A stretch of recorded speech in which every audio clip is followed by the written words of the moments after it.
So quiet. I went to the basement right away and traveled to the merchant town.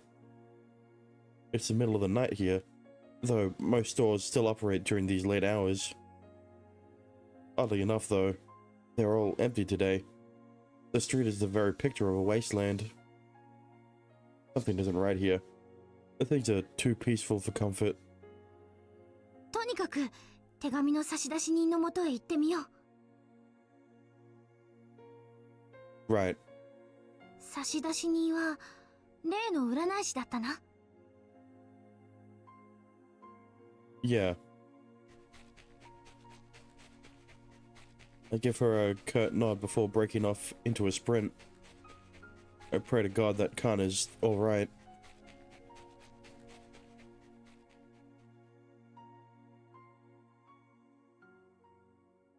What's going on here? Shortly thereafter, I arrive at Haku's house. However, there's a large number of townsfolk surrounding her house, talking amongst themselves. Excuse me, I've received a letter from this residence. I call out to the crowd. Is Haku here? There's a very visible change in her facial expression the moment she sees me, and not a second later, she comes running toward me. すみません、すみません。私のせいでカナさんが。 Don't worry, just take a deep breath and calm down. First things first, I need to stop her from panicking. What happened?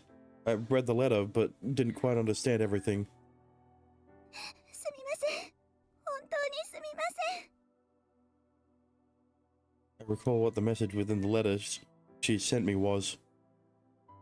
Only a single sentence was written. Kana's life is in danger. What sort of life-threatening danger is Kana in? それは I need a succinct rundown of the current situation. Where is Kana presently, and is she safe? Do you know where Kana is right now? はい。 Haku nods before pointing behind herself, toward her very own house. カナさんは今あそこに閉じ込められています。 Huh? She's trapped? カナさんとは街で偶然お会いしたのですけど。 Right. Now that I think of it, Kana told me she was going to be coming here to do some shopping. はい。表通りの屋台で買い物中だったところでお会いしました。カナさんは料理に使えそうな材料を探しているとのことでした。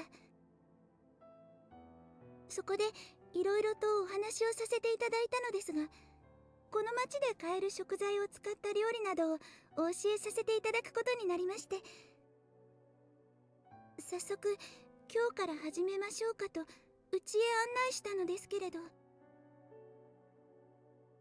Haku then frowns and hangs her head. カナさんと家に帰ると留守番に残したレンが知らない男の人と話していたんです。 A strange man, you said. はい。一目でわかりました。あれは良くないものだと。だから急いで町の男の人たちに駆けつけてもらったんですけど。 Apparently, Haku returned with the men only to find that the strange man had kidnapped Kana, now instead of Ren. Why? Why did this happen? Who is this man? Why did Ren let someone let him inside the house? And why is she talking to him? Because that is the same guy that killed the wolves, probably. Why did he have to take Kana hostage? あんなに知らない人を家にあげちゃいけないって言って聞かせていたのに。あれからレンは私の言うことを全然聞いてくれなくて。 Which incident? お恥ずかしい話ですが、少し前に山でレンが行方不明になったりと、そういうことがあったのを覚えていらっしゃいますか？ Yes, I do. あれからレンは私にちゃんと口を聞いてくれないというか。なので今日はお買い物にも一緒についてきてくれず、一人でお留守番だったんです。Hmm. I think I understand the situation well enough. So, Ren was initially captured, but now instead of her, Kana's being held hostage inside the house? はい、その通りです。そういうことになります。違う。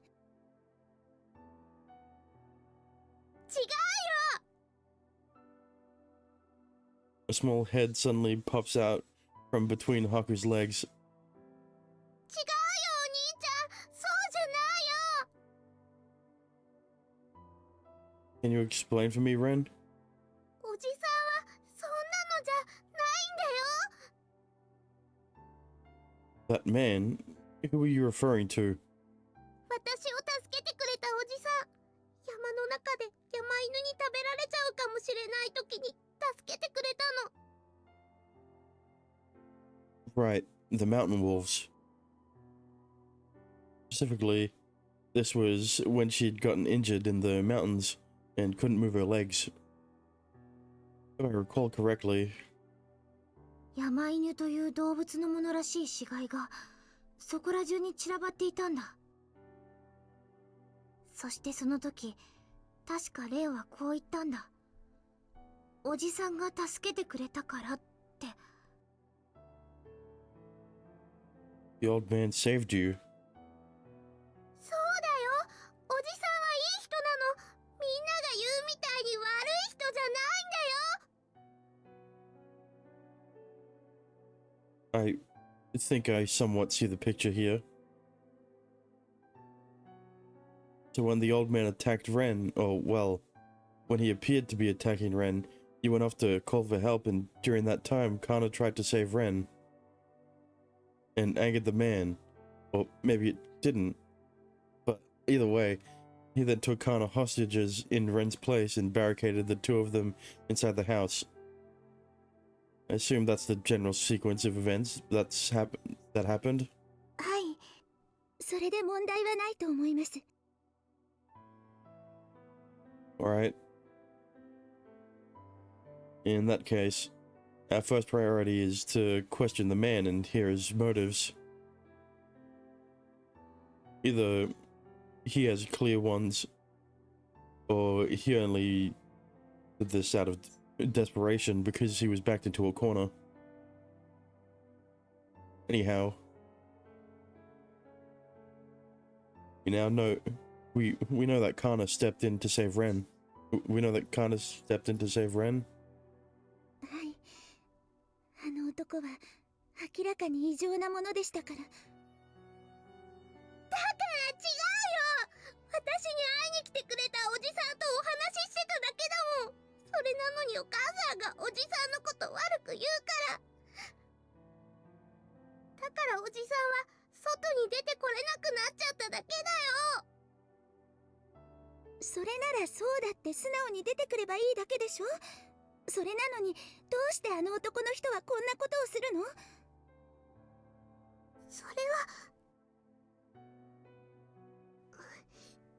それはあのお姉ちゃんが人間だから。だからおじさんびっくりしちゃって。 Excuse me? Do you think it would be alright for me to have a look at what's happening in there? I hate to interpret their conversation, but I'm worried for Kana's well-being. はい。それではご一緒に。 Haku and I approach the house and peer inside through the wooden window. My face inadvertently twists in agony. The smell is absurdly revolting. It's downright putrid. それは正気と呼ばれるものです。 Miasma? I look toward the window and see a jet black mist slowly sifting out from Haku's house. And good God, is it a foul smell. What is that? ともかくうちの中をご覧になってください。それからお話をしようと思います。I heed her words and look through the window.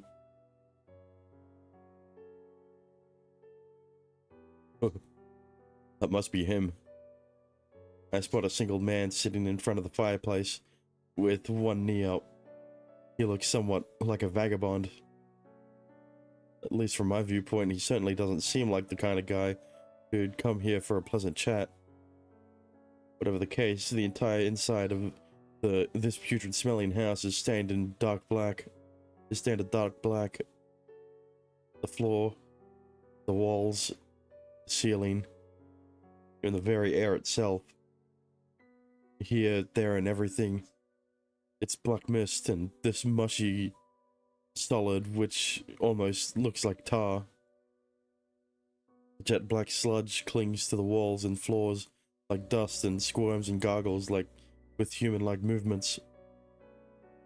The dark mist seems to be a product of the man's man's exhaling. Kana, lying down lifelessly by the man's side. この空気に触られたのか。息はしているみたいだけど、これ以上あそこに置いておくのは危ないな。Right. Let us simplify the situation at hand. What we need to do is get Kana out of there. There are many obstacles to accomplishing this, but for now, that's what we need to focus on.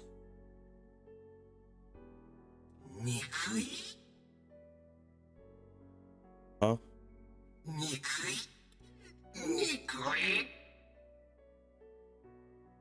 The jet black mist grows thicker. My facial muscles contort as the repulsive stench strengthens.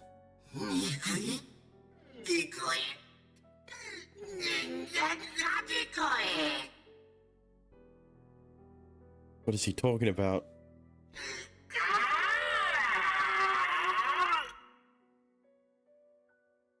The man clutches his head in agony as he begins to grind his teeth against each other. To his side, a katana sticks out from the tatami. It's badly chipped and stained with dried blood.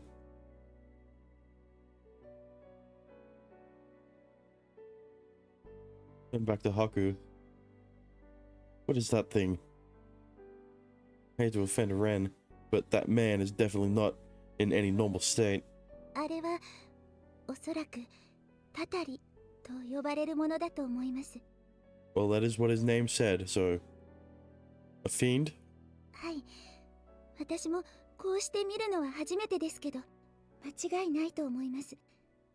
正確にはタタリ神と言いますが、私たち妖怪の間で流行る病気のようなものなんです。流行り病と申しましょうか。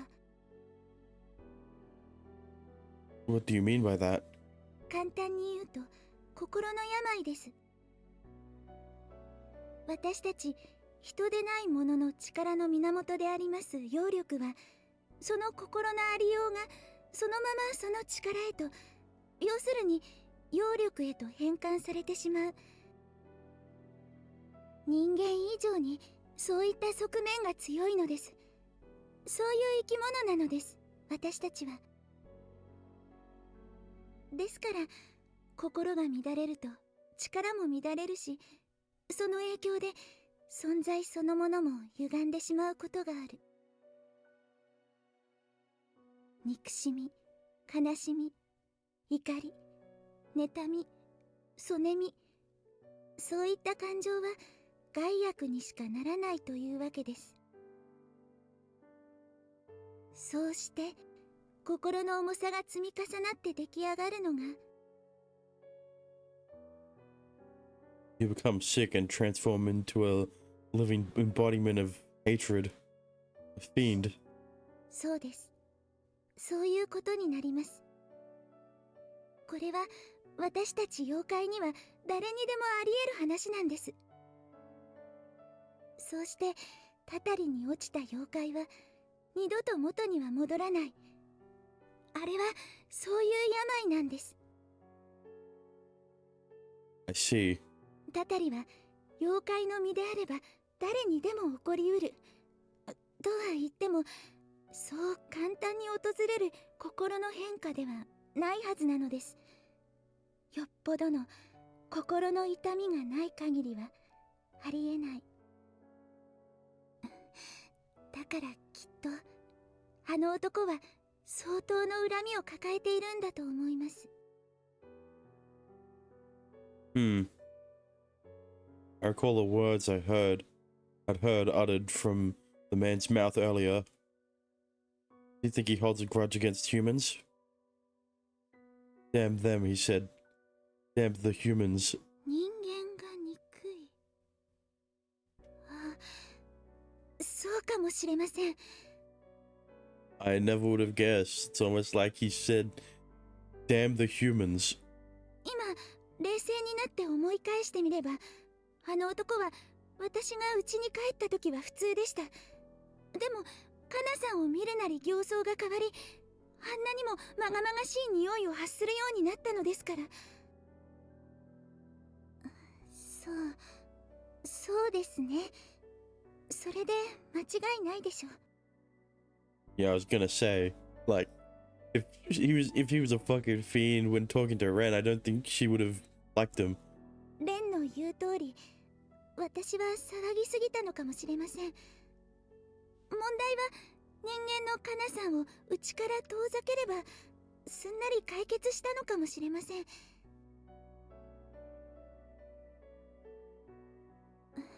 確かに今思えば、あの男はレンではなく人間であるカナさんに対して憎悪を見せたのだと、そう理解できましたけど。だけど He bites her lip in frustration. うちに帰ってきたら、うちの中に全く知らない男がいて、その男が自分の子供と話していたなんて状況を前にして冷静でいられる母親なんて、私は。ともかくあの男が人間のカナさんを見た時に心の臨界点を超えてしまったのかもしれません。たたりとして完全になったのかもしれません。 Right. Akana must have thought he was attacking Ren too, which is why she stepped in to help and ultimately got captured by the man. She jumped out of the frying pan and right into the fire. However, she's still alive, which means we may be able to negotiate with this fiend. Yeah, it'd be crazy. We start Kana's route and she dies right off the bat. ユーマさん、今管理人さんはいらっしゃらないのですよね。あれはこの町の手だれたちにも手に負えない相手です。でもあの方なら、もしかしたらたたりを力で退治することは難しくても、適切な何かしらの方法でそれを可能にしてくれるのではないかと、そう思っていたんですけど。 Yeah, knowing him, he probably could have come up with something. If only we had access to his seeking powers right now. But there's no point in dwelling on what ifs. As acting manager, I'll just have to do something myself.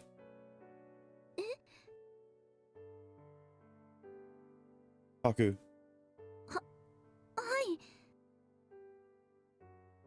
you know of anything that I could use to protect myself? I'm going to go in there and fetch Kana, and I'd like you to do it without causing a fuss if at all possible.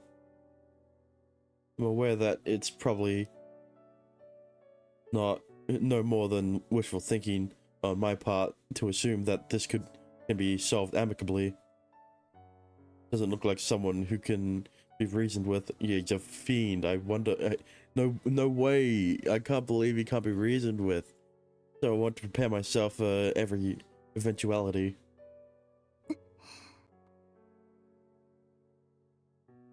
Haku looks at me resolutely, asking me to wait a second. He then walks off to discuss something with the people in the crowd. After a moment or two, somebody from the crowd runs off before coming back almost immediately. Haku takes what he's brought back with him before returning back to me. こんなものしかありませんが、どうでしょう。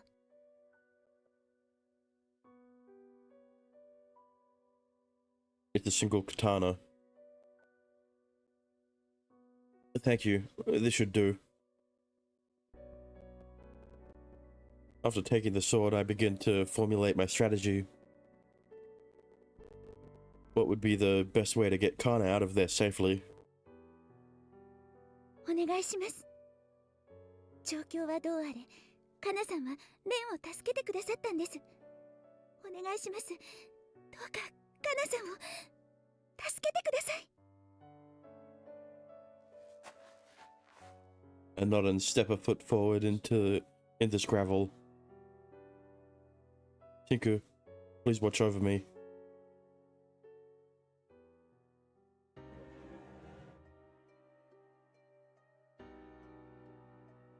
I silently stride through the door sill and into the house. Almost immediately, I scrunch my face in response to the rotten odor pervading this room. 大丈夫か、ユーマ。震えてるぞ。 Yeah, I wonder why. I don't know, Shiku. I don't think I'm alright, to be quite honest. I'm scared, and I'm also forced to smell this shit. In all my experience, I've only ever had to face off against other humans. Yet this is some inhuman monster. I've definitely never had to fight against a fiend before, so I think I'm allowed to be at least a little nervous. I have no idea what will and won't work against an enemy of this nature. That's plenty reason to be tense. Even so, I know that I have to get Kana out of here at all costs. That alone remains clear to me. ユーマ、相手が話し合いを成立できないものと前提して話すけど。 Inky suddenly lowers her voice to a whisper. 何か勝算でもあるのか。 I can't guarantee it'll work, but I do have a plan.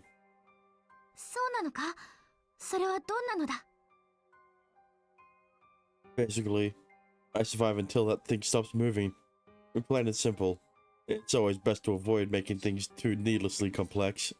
Yep, great plan. そんなのは作戦とは言えない。ただの無鉄砲って言うんだよ。 I know what you're talking about, Shinku. It sounds like the perfect plan.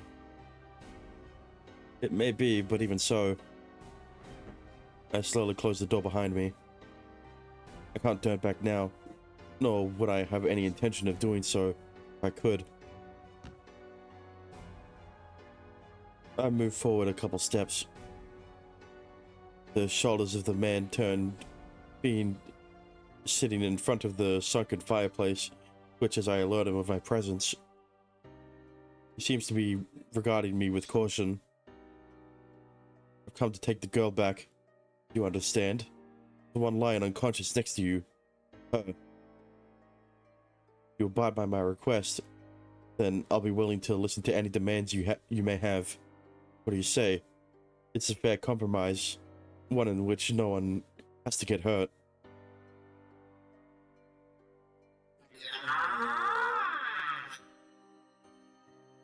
However, the man remains silent, eyeing me intently with those tiny slanted irises.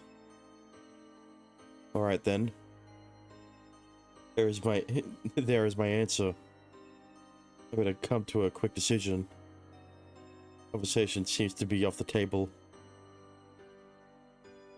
I hold the hilt of my sword at the ready, preparing to draw it on a moment's notice.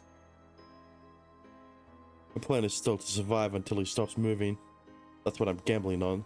So please, watch over me and protect me, Shinku. As long as Shinku stays by my side, I won't die, no matter what befalls me. Not until my memories run dry. Oh, right, yeah. ユーマ、私はそんな作戦には賛成しかねる。But any better ideas then? Can't think of any. I don't know how powerful my foe is, but I would wager that he's stronger than me in every facet. A single glance at his form is enough to tell me so. I'm a mere apprentice. As it stands, I'm still in training. I'm incapable. If we take Suzu, my teacher, to be 100%, then my combat prowess would probably sit at a measly third of that. My foe, on the other hand, is a fiend. I don't even know if Suzu would be able to quell the monstrosity that stands before me. I, with my raw abilities, wouldn't even stand a chance. Which means my only choice is to utilize some outside factor which can tip the odds in my favor. I need to make use of Shinku's magic. My weapon here is my resilience, the ability to heal off any hit. その作戦は、ユーマ、自分の体をボロボロにされることを前提としたものだろ。もっと別の効果的な策を練り直してくるべきだって私は思う。There's no time, Shinku. You know that. We have to act now. Khan is in serious danger. We don't have the freedom to bide our time and try to figure out what the most optimal plan is. ユーマの言うことはわかる。よくわかる。おそらくそれが正しい。だけど。You really want to leave Kana to the state she is now? そんなことは言っちゃいないし思ってもいない。ただ私は。This is my job. I have to assure the safety of all the dorm residents as the acting manager. 私はお前の記憶を守りたいだけなんだよ。ユーマがユーマのままでいてほしいだけなんだ。Be that as it may, I draw my blade from its sheath and hold it in one hand. Nothing will come of us standing here discussing things. Every second we spend is a second wasted. I've come this far, so it's either do or die.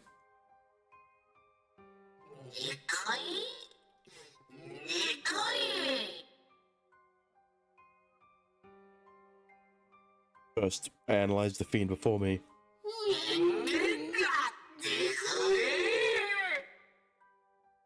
I wonder if he hates humans. It keeps shouting the same thing over and over, with bloodshot eyes. Crouched down with my sword in hand, I shoot the monster a glare. もう一度聞こう。ユーマ、どうしてもやるんだな。Yes. I nod. 仕方がない。ユーマ、私の力を使おう。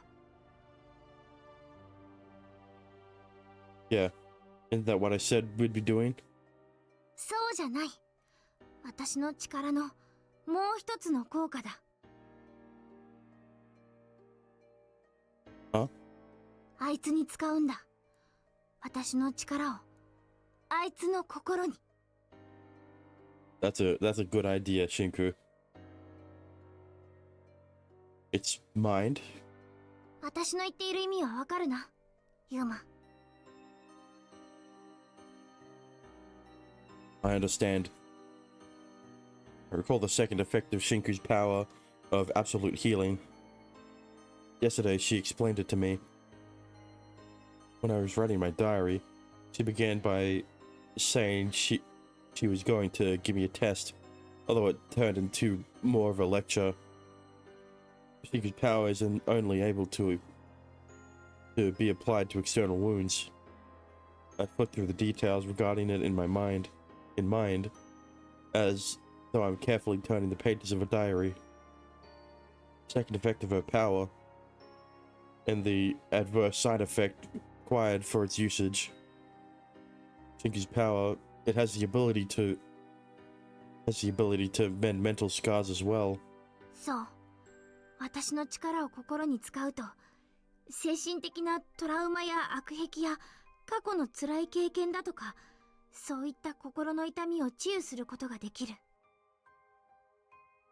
だが、この力の使い方をするには条件がさらに加わる。治癒する相手の心の痛み、その一部をユーマが受け持たなくてはいけなくなる。だからこれは治癒というよりも、心の傷そのものを互いの心と心とを移動させると、そういった方がまだ正しいかもしれない。それに加えて、さらに外傷を修復するよりもずっと多くの記憶を消費してしまう。それが代償だ。心を病んでしまった結果がたたりというなら、それを相手にするにはこの力の使い方が最善だと思うんだ。戦って力で押しのけるのではなくて、心を治癒するという方法が。うまくいけば、もしかしたら話し合いが成立するくらい、あいつを正気に戻すことができるかもしれない。このまま無意味な特攻を仕掛けて、無駄に記憶を消費してしまうより、ずっといいんじゃないかなって私は思うんだ。Yeah. とにかく、ユーマ、覚悟は決まったか？ For what? 傷ついた心に力を使うと、その心が持つ痛みの原因となっているものを術者であるユーマが垣間見ることになる。それは当然だといえば当然の流れだ。ユーマが治癒する心の痛みの一部を引き受けなくてはいけないのだから。まずはその痛みそのものを知らないことには、引き受けられるものも引き受けられないから。What exactly are you saying? 相手はたたりとかいう正体不明だ。心を重篤に病ませた結果があれらしいじゃないか。その痛みを一部でも背負うだけの覚悟はあるのかってことだよ。Told you earlier, we don't have the time to worry about those things. I need to get Kana out of here as soon as possible, as soon as I possibly can. That is my top priority right now. Honestly speaking, even if my soul does ingest a portion of this thing's polluted mind, I can just forget the associated memories. It's a simple case of whether I decide to write them in my diary or not. She's aware of that too. That's why she's urging me to use this power, although we do truly have no other option. I suddenly feel a bit more appreciation for the tedious task I do of writing in the diary nightly. わかった。She sighs in resignation. それなら、あいつの体に指一本でもいい。触れることができたなら、その瞬間に力を私が使おう。Got it. I only need to do a single thing. Touch the fiend. That's all. Guess I didn't need the sword after all. I step further into the tatami-floored room.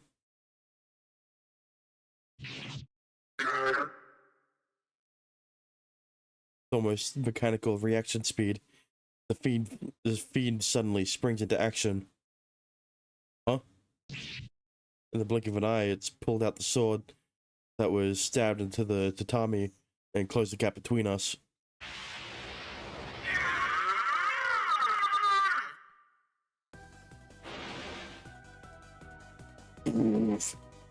With a beast-like scream, it aims the tip of its blade before swinging it downward in a straight line toward my head. Sword effortlessly rips through the wall, the ceiling, and everything in its path, which had shielded me. Without delay, I raise my own blade to defend myself against the fiend's attack.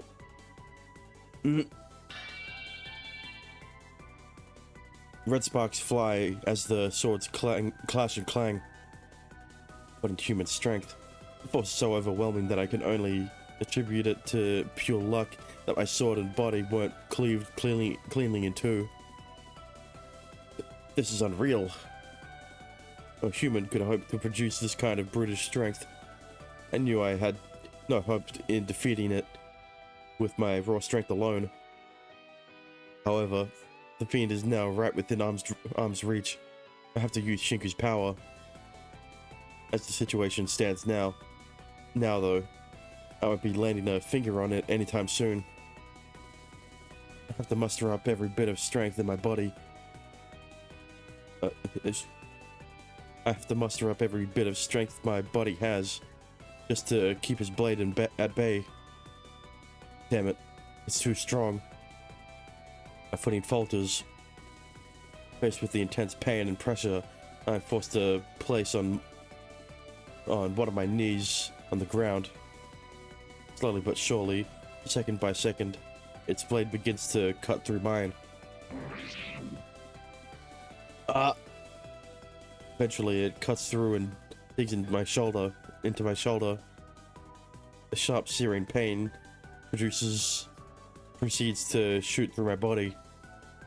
Still, this is advantageous for me. The target is mere centimeters away from me. I should be able to touch it from this distance. I steadily extend my left hand toward the fiend's body. However, it reacts with a loud cry upon noticing. Perhaps on instinct, or perhaps by mere coincidence. Regardless, my fingertips are mere hair's breadth away from touching its body. My face endures an immense impact as I'm sent flying. The fiend smashes me hard with its knee. The force of it sends my body crashing through the wall of the house and tumbling out onto the main road. Even after screaming out in excruciating pain and agony, I regain composure and touch my face to assess the damage.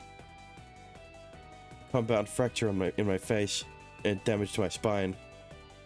On top of that, I've broken my back. The sheer intensity of the pain threatens to sever my consciousness from me.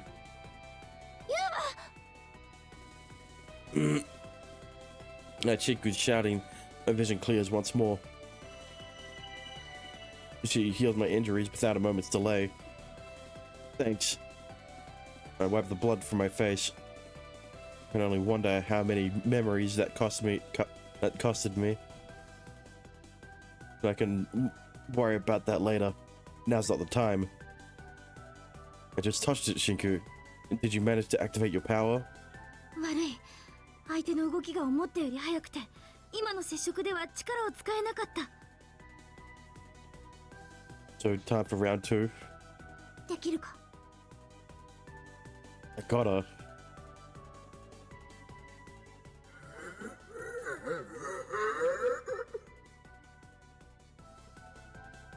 Swaying from side to side with each step, the fiend emerges from the interior of the house, dragging the shuddering jet black miasma along with it.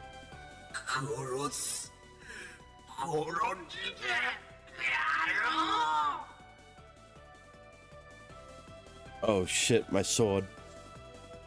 I carelessly dropped my weapon when I tumbled out earlier, and it now lies directly between me and the fiend.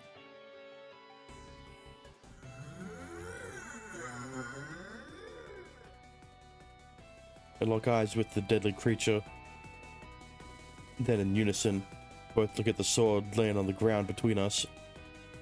Make a quick dash to retrieve it. The fiend also dashes towards it at almost the same time. Unfortunately, my speed doesn't even compare. The fiend rushes forward with the agility of a draft of wind. No, I won't make it. I'm far too slow to be able to beat it and pick the sword up first. In that case, I'll just have to do this. So be it. Yuma. This is all too much trouble. I'm done relying on swords or your power. It's time to try out something Suzu taught me ages ago. I kick my heels and sprint towards the fiend, which is in the process of picking up my sword.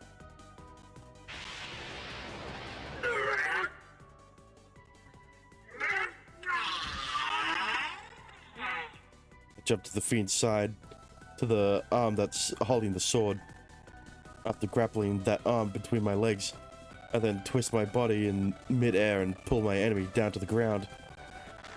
Sweet. I've never actually used this in combat, but I think I managed to pull it off. Using its arm and my hips as leverage. You don't need to use your powers anymore, Shinku. I'll choose to preserve my memories this time around. And then stretch out my body. What I hear next is the sound of something being ripped apart. Listen, I don't think that was the sound of something being ripped apart. I think that was the sound of static. Damn it. This is no easy move. Almost immediately after Suzu took me under her wing, she taught me various combat methods so that I could hold my own during jobs we undertook in our own world, including grappling techniques.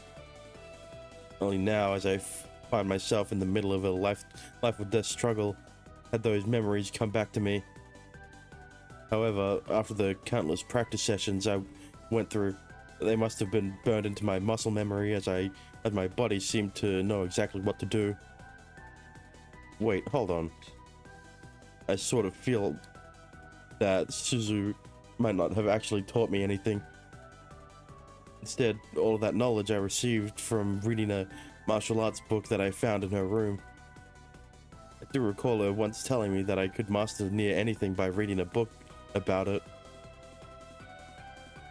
My memory's kind of fuzzy, but that isn't important right now. It doesn't matter who or where I learned this technique from. I only need one use out of it.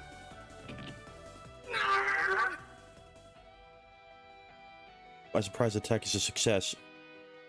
As a result, the joint in the fiend's arm breaks. Now that I've put the fiend on the ground, I have to keep it pinned and immobile. Quickly moving around to its backside, I wrap my arms around its windpipe and squeeze as tight as I can.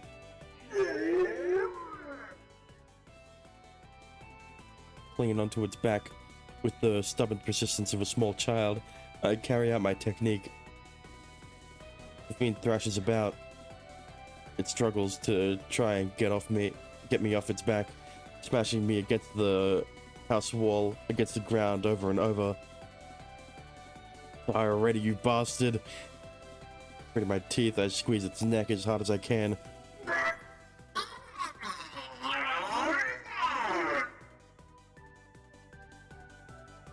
I flood all the power in my body into my arms.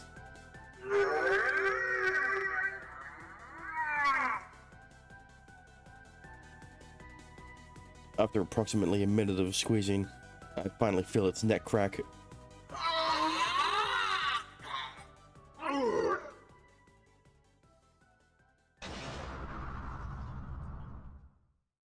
With that, the fiend collapses. It falls face first onto the pavement with a thud. After letting go, I take a step back from the body. Did I get it? Well, that's a red flag. That's a death flag. The fiend isn't budging at all. Jet black miasma floating in the air begins to dissipate. Phew. Exhausted, I sink down to my knees. I'm so beat. The onlooking townsfolk erupt with cheers, and everyone clapped. よくやった。まさか私の力を使わずに勝つなんて思わなかった。Yeah, me neither. Me neither. All in all, I got lucky. I should count my lucky stars today. If fortune hadn't favored me, then I would be dead right now. Yeah, if plot armor didn't favor me. I nod, watching from afar as the townspeople gather around the fiend's corpse. Thank God I remembered Suzu's secret techniques. Like, who would have thought that they'd come in handy now? It really is crazy.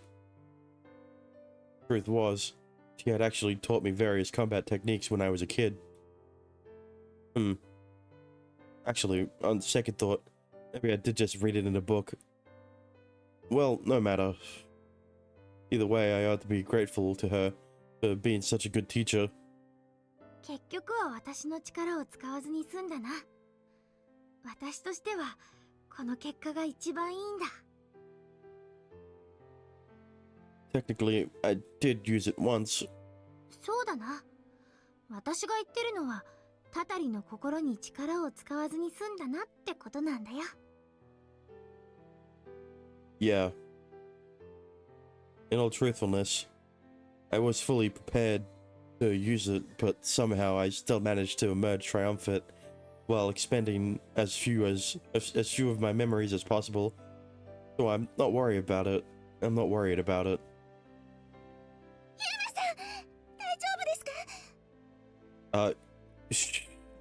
He's fine. Yeah, just a little worn out. I smiled wryly. So I hate to ask this of you, but could you take care of Kana for me?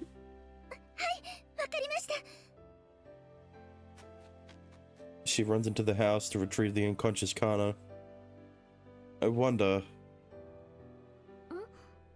So what's Ren think about this? Who do you think the man who turned into that fiend was? What relationship did he have with Ren? Even after everything, we still don't have any answers. それはレイ本人に聞いてみればいいじゃないか。Yeah, surely Ren feels some sympathy after she saw us get fucking launched through a wall. True. Search my surroundings for her. おじさん。Ren is standing stock still, staring at the fiend's corpse with a forlorn look in her eyes.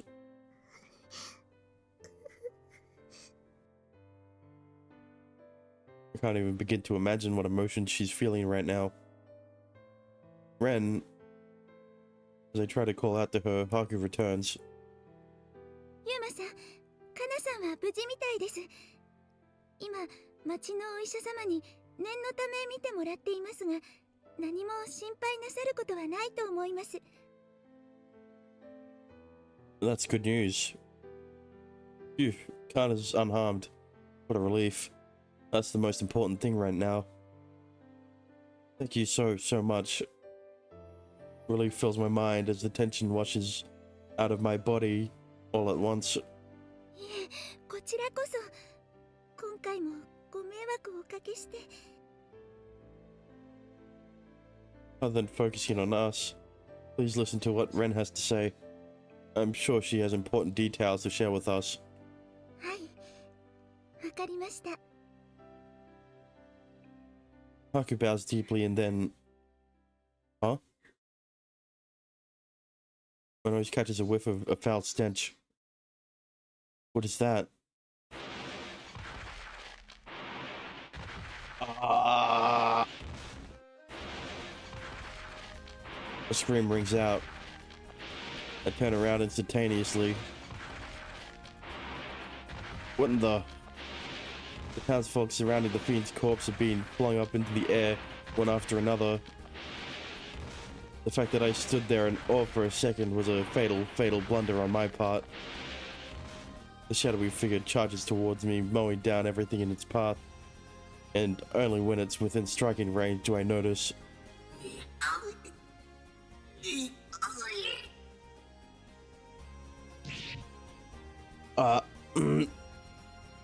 Its sword plunges straight into my stomach.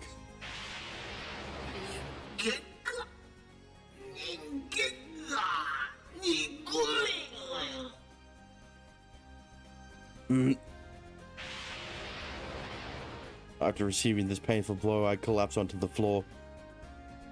The fiend that straddles me. This whole sequence of events happened in the span of a few seconds. I had completely and utterly let my guard down. What I tell you, it was a fucking death flag. My foe is no man, nor is it even human in nature. I was a fool to think a normal grappling move would be enough to topple a monster like this. I should have killed it without a shadow of a doubt, if only I'd thought to sever its head.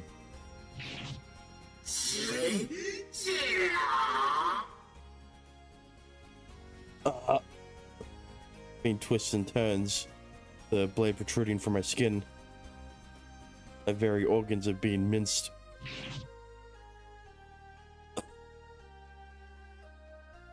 I heave and vomit up dark blood.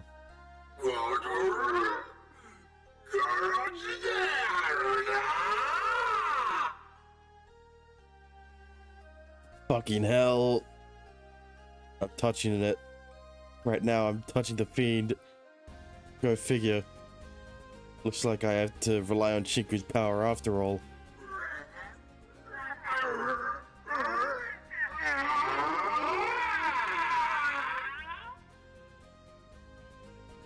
The scent of disinfectant fills the air. Forgive me, mister. I need to have a peek into your mind. Listen, I don't think you need to apologize.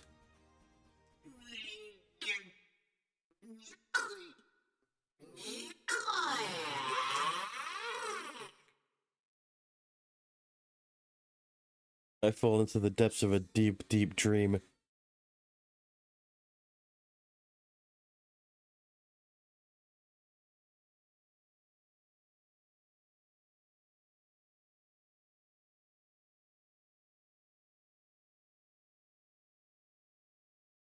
This is a dream. Yes. I'm currently dreaming. It hurts. A voice reverberates through the darkness. It hurts. I don't think this doesn't look dark to me. Nobody notices me. Nobody looks at me. This is the voice of a nameless spirit. Why must I be so lonely? It hurts. Without a name, he has no insight into the circumstances of his birth. His soul is small, his existence feeble. He has neither purpose nor direction. It hurts. It hurts. Being all alone hurts so much. He was born in an old wayside shrine, nestled deep within the mountainside and forgotten by all. He had neither parents nor siblings, nor fiends, nor friends, nor acquaintances. He was truly and utterly alone. His only companions were the darkness and a single sword once offered upon the shrine. He knew neither who offered it nor their reason for doing so. All he knew was darkness and his own hazy consciousness that was his entire world. His life had no meaning. His very existence was nothing but a waste of space. He often wondered to himself, why was I born into this world? Why? Why? Why is this world so dark, so cold, so suffocating? It hurts. It hurts. Spent day after day huddled in a corner of the dark room, cursing the misfortune of solitude. One day, however,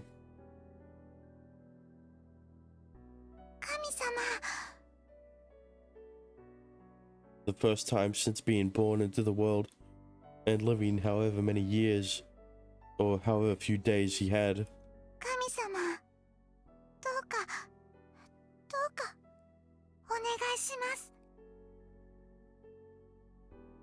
he opened his eyes into the darkness to a feeble, quivering voice.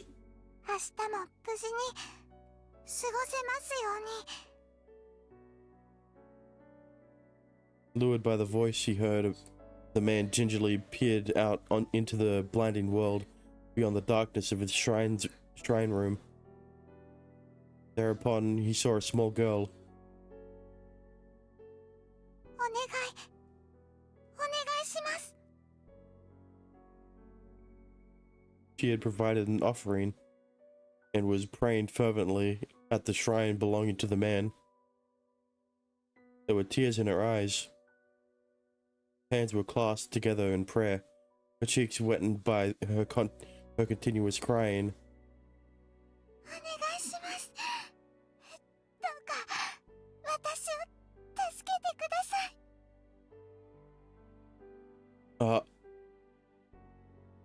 Oh, how he wanted to speak to the girl.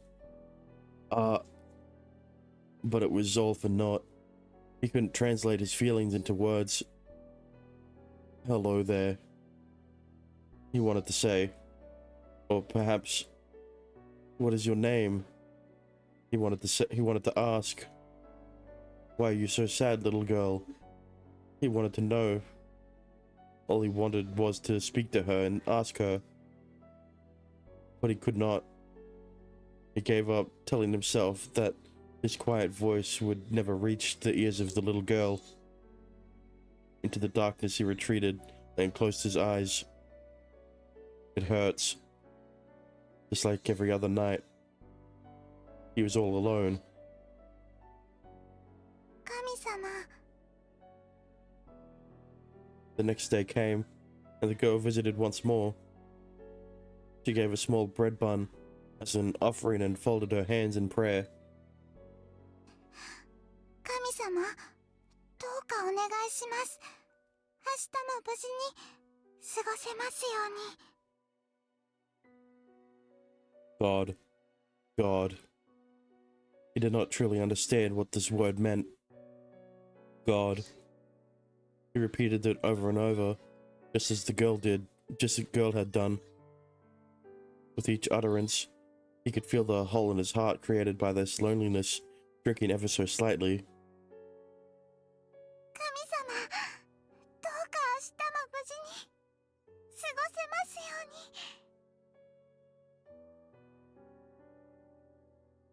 Mel continued to visit his shrine every day following. Through wind, through rain, through snow and storm, day after day, after day. 神様、神様。 At a certain point, the man decided to give himself a name. God. That would be his name henceforth, he told himself. For that, whenever the girl would call out, God, God, his ears would interpret it as her calling to him. 神様、どうかお願いします。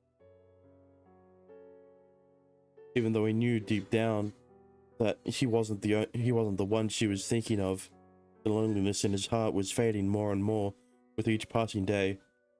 神様。 However, something did strike the man as unusual about her. She would always make the same offering, and always say the same prayer. What are you praying to God for? He wanted to ask her. But he knew that he would never be given an answer to that question. He couldn't hear him, so he could not comfort or help her in any way. He couldn't touch her, so he could not reach it out and wipe away her tears. What stopped him more than anything else, however, I'm scared. Venturing out out of this dark rut, and into the bright world that awaited was not something so simply done. He had spent his whole life in the darkness. The outside world was foreign to him, yet he was afraid.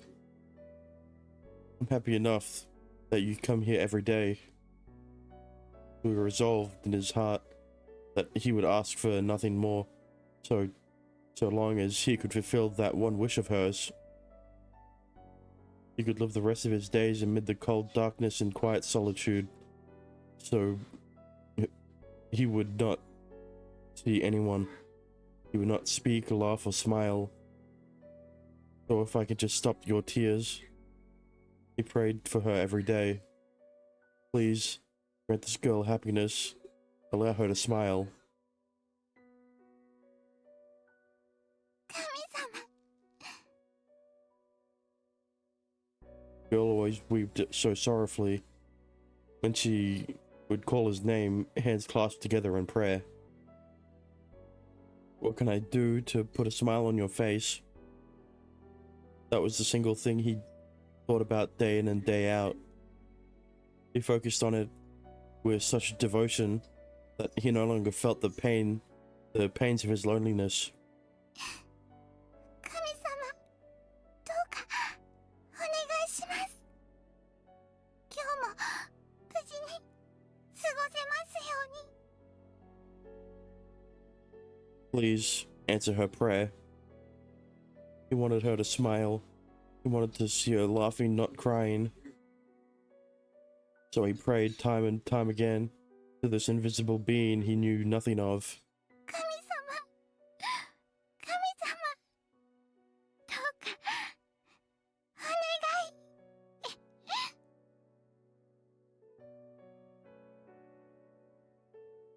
One day, however, he began to notice changes. With each passing day, the girl was beginning to look more and more bruised and battered. What happened to your face? He so desperately wanted to ask, but his voice did not reach the ears of the little girl. お願い、お願い、神様。 The injuries would worsen and increase every time he saw her. One day, her eye was swollen. The next, she had painful-looking purple bruises on her face. What happened? Who did this to you? 神様、神様。 The girl continued to pray fervently as her injuries multiplied. 神様、嫌だ。もう、嫌だよ。 The man prayed day after day for her happiness, but she was breaking down both physically and mentally. 嫌だ、嫌だよ。もう、あんなところには、いたくない。 Please, little girl, don't cry.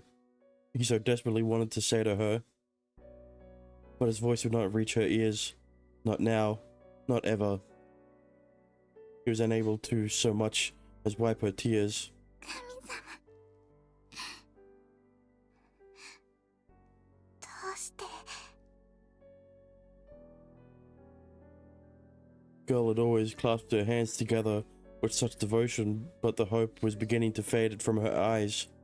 どうして私は。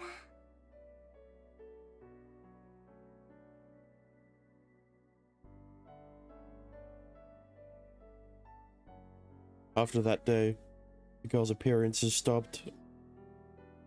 What's happened? The man became worried. Is she alright? Many days passed. Seasons came and went, and came again. He never saw the girl again. It hurts. He wallowed in grief. It hurts. It hurts so much, more than before.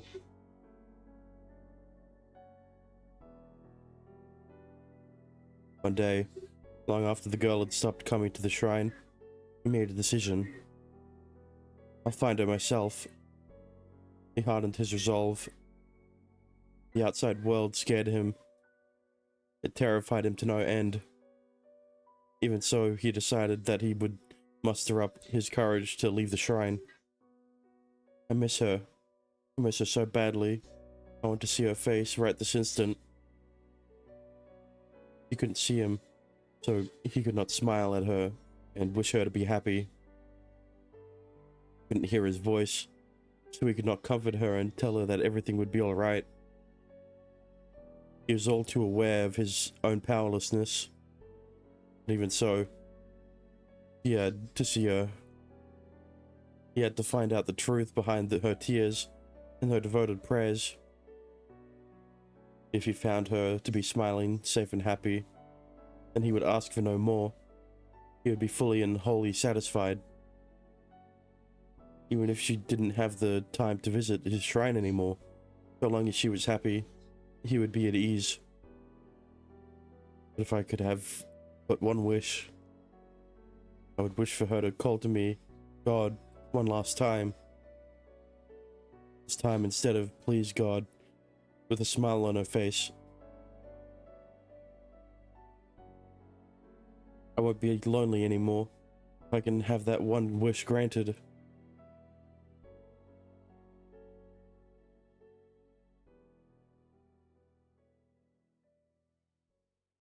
Well,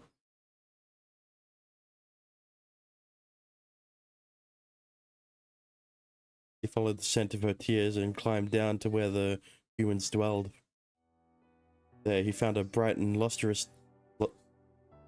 town. The air was congested, filled with light by shining lanterns, as large groups of people walked with their faces cast down toward the ground. His impression was simple. It was so very large. The polar opposite of his world. His mind simply refused to believe that people lived in such a place. But that girl is definitely in this town somewhere. He could make out her scent. Scent of her tears, which he had followed to this area. Following it a bit further, he arrived at a certain building. This is where she is. It was an establishment where men gathered nightly in pursuit of pleasures of the flesh. In blunt terms, it was a brothel. And no normal brothel, to be sure. He didn't know, of course, what purpose this building served. He had no way of knowing. The scent of her tears is coming from inside. He entered the building and the lingering scent of the girl's tears grew stronger.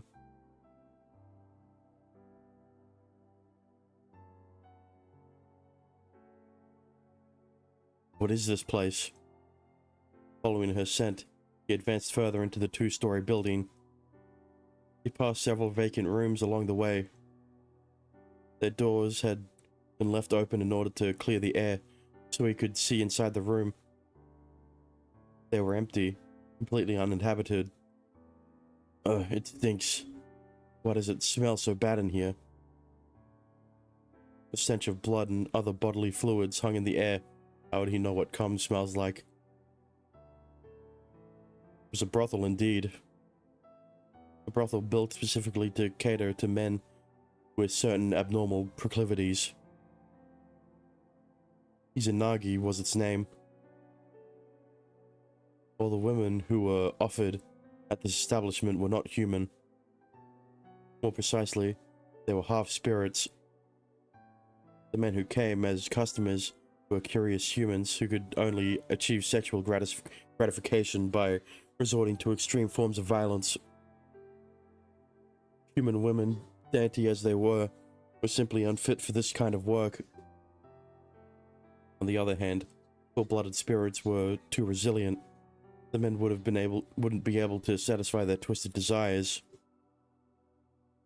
That is why all the prostitutes in this establishment were specifically half-spirits. The cries and screams were music to the men's ears. It only fueled their lust. Humans, by their nature, creatures, were never fully satisfied. The patrons of this establishment were all wealthy men. Human men who had grown tired of normal everyday joys and pleasures. This brothel was created solely for their satisfaction. Although it hardly needed to be mentioned, the services offered at this place and others were highly illegal. Society had no tolerance for these men's sexual degeneracy. The man, of course, did not know or understand that, for he lived his whole life in solitude. His mind could never begin to imagine the kind of vile, heinous acts that occurred inside this building on a nightly basis. What on earth are these men doing? There was nothing pleasant about anything his eyes saw. Soon the man arrived at a certain room. It was the room where the little girl served her customers. Uh, all I want is to see her be safe and happy. All I want is for her to be safe and happy. But what he saw inside was anything but that. The girl was crying. Numerous human men around her, grinning maniacally. They were torturing her tiny body for their own amusement.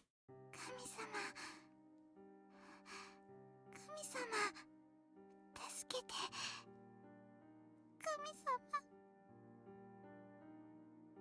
神様。 He averted his eyes. It was a sight too excruciating to bear. He had never imagined that he would find a girl calling his name in a situation such as this. No. No. This is what I wanted.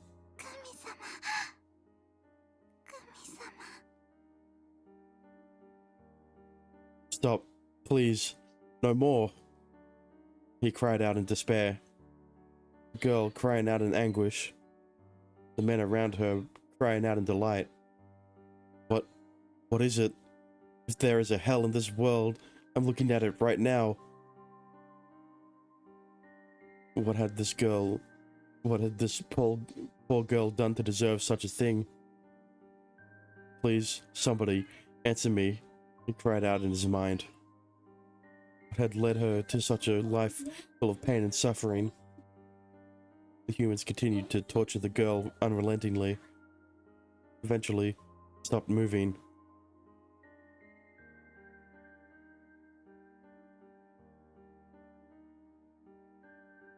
Why? Girl's dead body was dumped like trash at a morgue near the edge of the town.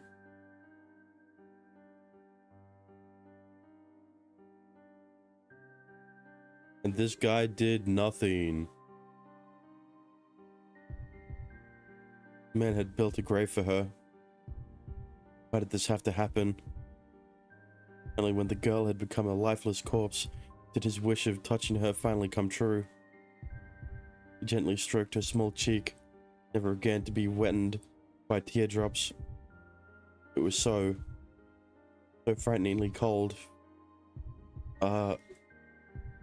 He had wanted to see her smile, even if only once. So why? Why did she have to suffer a fate like this? Everything he cherished and loved had been crushed before his very eyes as he stood there powerless to do nothing. Damn them. Curse them. Send them all to hell. This girl was the only person who had ever brought any amount of joy to his heart, yet he knew not even her name, so that he could inscribe it upon her tombstone. I'm so weak. So weak. He cursed the humans who had delighted in her torture, but more than all, he cursed his own weakness. Cursed them. Cursed them all. Cursed every last one of those filthy humans. On that day, the nameless man was consumed by his own wrath and became a fiend. Wait, so he was a fiend when he talked to Ren? Wait, hang on a minute.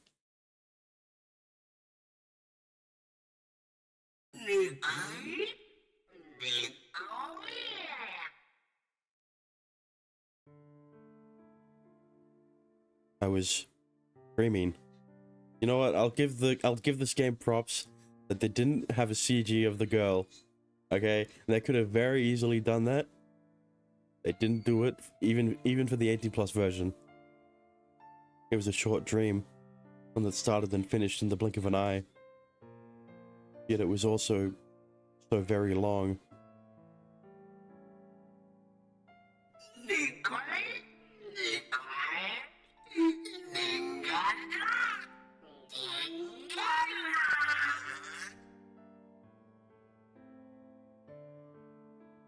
Tears pour from the fiend's colorless eyes. I mean, the real question is, how does he even know what humans are?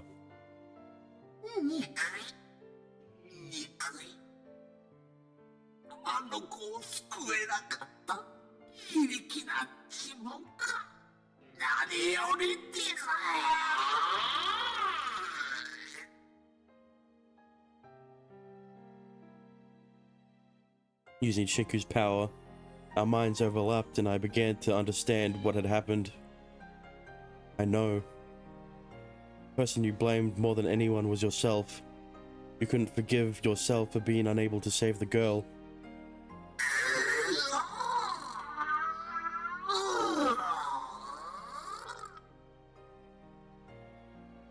The man had lost his mind and transformed into a fiend due to the self-loathing that spawned from the crushing realization of his own powerlessness. After having lost the only girl who had ever brought joy to his heart, he was left a broken husk of his former self. He wandered from town to town as the resentment in his heart began to fester. He had killed numerous people along the way. However, it did nothing to rid his heart of the hatred and anguish. Quite the contrary, in fact. With each subsequent life he took, the heavier his heart began to weigh. For it mattered little how many humans he slaughtered. The girl would never return. As he continued on his path of carnage, wandering from town to town, murdering any human who dared oppose him. One day, he came across Ren in the mountains. She bore a slight resemblance to the girl he longed for. Ren was surrounded by ravenous mountain wolves, crying while saying something about how her mother had been mean to her recently. Ren the crybaby, girl who shed tears in front of me. He could feel traces of his former self returning, a part of himself that should have been lost forever. I went to help this girl, he thought. There in the mountains, the man exchanged a promise with the little Ren. Whenever she felt lonely, he would come and make things better. But please, don't cry anymore, he said. For some reason, when he parted with Ren, he could feel his mind once again being tainted in darkness. I'm turning into something that isn't me, he soon realized. A fiend. I am a fiend. At least he's self-aware about it.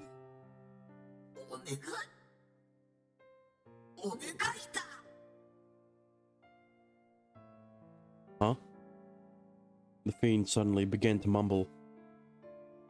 The Shiku's power allowed me to glimpse inside his mind and take a portion of his pain. The fiend has ever so slightly reverted to his former self.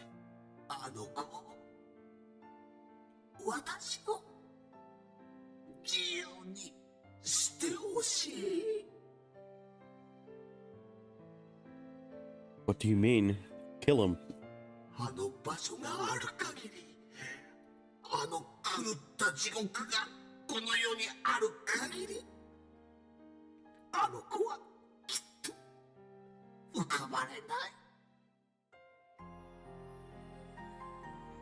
Tiny semblance of emotion has returned to the fiend's eyes.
All right.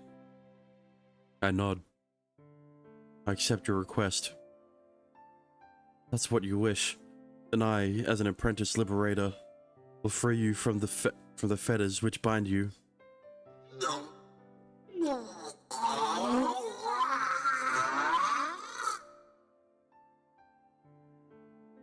The fiend's eyes begin to once again fill with rage. The shades of the deep, dark malice that consumed him are returning. 私の力では心の痛みを消しきれなかったみたいだ。In that case, why don't we use it on his mind one more time? That might allow him to return to normal. それはないだろう。残念ながら。心が完全に病んでしまってるんだ。それにユーマ、私の力を心に使うのは一人に対して一回きりだ。そういう制限がある。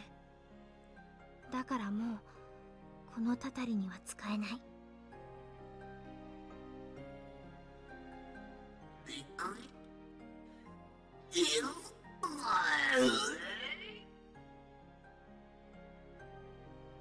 Alright. No matter what we do, he'll never regain his sanity. Iku's power can only be used on somebody once. And the illness which plagues a fiend is incurable. With that in mind, there's only one thing that I can do for this man. That being, I promise, I swear to him, I will rid both you and her of all lingering regrets. So please, be at ease and rest in peace. I pushed the now much weakened fiend down onto its side, releasing myself from underneath. It finally lets go of the katana.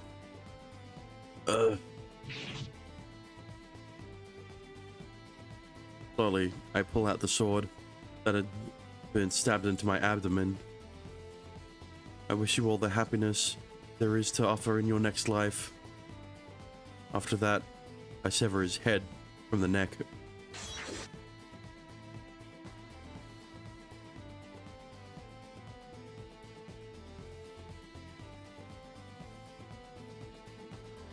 Good evening, sir. Come in and see our assortment of high-quality half-spirits. Even as a first-time customer, we can guarantee you a night of absolutely sublime pleasure.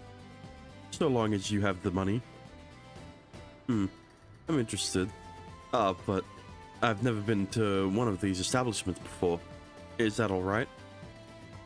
After walking for what felt like ages, I finally reached the place in question and gazed at its sign. This area bears a strong resemblance to the townscape of the merchant town, but it couldn't be more different. If the merchant town is a place of colorful light, then this is an unpleasant place where darkness and sin cling to your skin the moment you enter it. Women here have the utter nerves of steel. I'm sure they'll be able to take whatever you throw at them, and I'm sure you'll find all the pleasure you want. Oh, really? That does sound rather enticing. It does, doesn't it?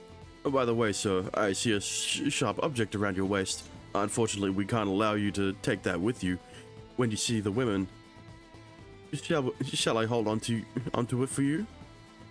Well, we can get to that later, but there's something I want to ask first, may I? Oh, yes, sir. Is the infamous brothel Izanagi, is it not? According to the rumors, you locate struggling impoverished families or families with unwanted children, then buy their young female half-spirits for a criminally cheap price and force them into sexual servitude. All to provide a bit of satisfaction to the rich, sadistic men who frequent this place. Is that correct, good sir? Oh, and I also heard that you kidnap the girls' infant siblings or their parents as a means to dissuade them from running away. This is Izanagi, sir. However, I do take offense to you labeling to your labeling of us as infamous. It is rather damaging to our reputation, you see. For the moment, I will just assume that you meant it as a compliment. However, I do ask that you please exercise more consideration when it comes to your tone of speech and choice of words. I say that for your own sake, sir. This is the secret to living a peaceful life. Whether it be long or short, please keep that in mind. Oh, really? Thank you very much, sir. I'll take that to heart.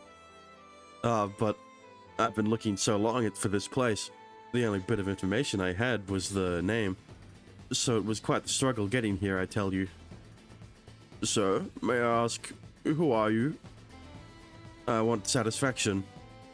Excuse me? You said I can stay here until I'm fully satisfied, didn't you? I lift the fiend's sword and behead the brothel worker cold. Holy, no hesitation. I've taken on the burden of a fiend's heart.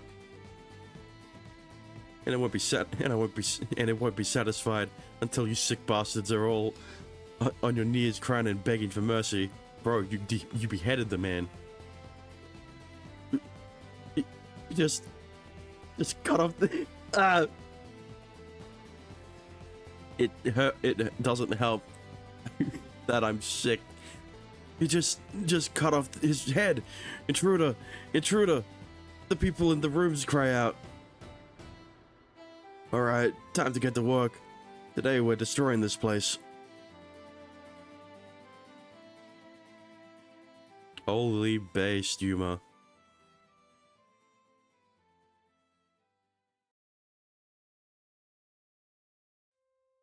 I stand in front of the grave belonging to the girl from the dream. Next to her, I've erected a gravestone for the fiend. 2 tombstones side by side, neither of them inscribed. I fulfilled my request and vanquished that hell sight from the world. You can rest in peace now. Yuma-san. Kana had woken up soon after being freed from the fiend's shackles. After I explained to her what happened, I informed that I'd be going out on work and that she should go home, but she wouldn't budge, insisting that she come with me. Apparently, she'd experienced the same dream that I had while she was unconscious. I don't know why. Perhaps Shinku's powers somehow transferred into Kana's unconscious mind. Or perhaps the fiend's intense feelings of hatred spilled over into Kana's dreams as she slept next to him. I'm not knowledgeable enough to be able to find those answers.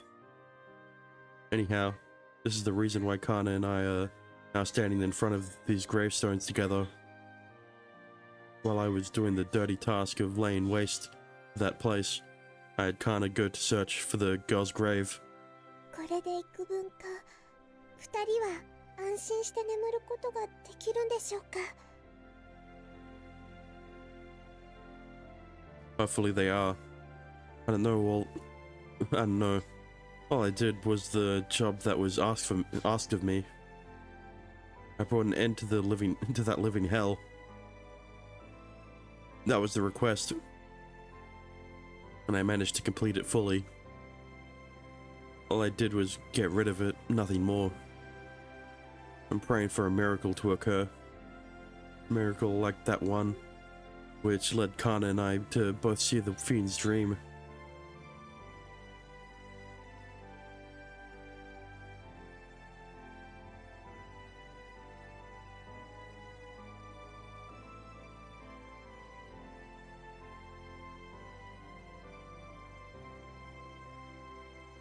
May the two of them meet again one day, in a distant place, in a distant time.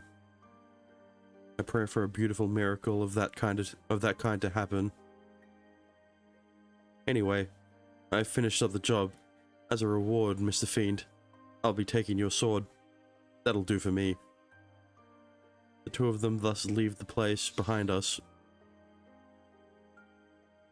Wait, I did read that right. Yeah, the two of us thus leave... did I say that? Never mind. All the while, feeling the small piece of his heart that I carry with me slightly aching. Don't worry, as long as you don't write in your diary. Oh. In some faraway place, in some distant future. 君の名前は？ Nameless once emerged from the darkness, asking that question. It took every ounce of courage in him to do so, but it was something that he had firmly resolved to do. ずっと見ているばかりだったけど、やっと届いた。私はきっと君のことが大好きだったんだ。神様。The girl smiled. 神様、やっと会えたね。ああ、うん。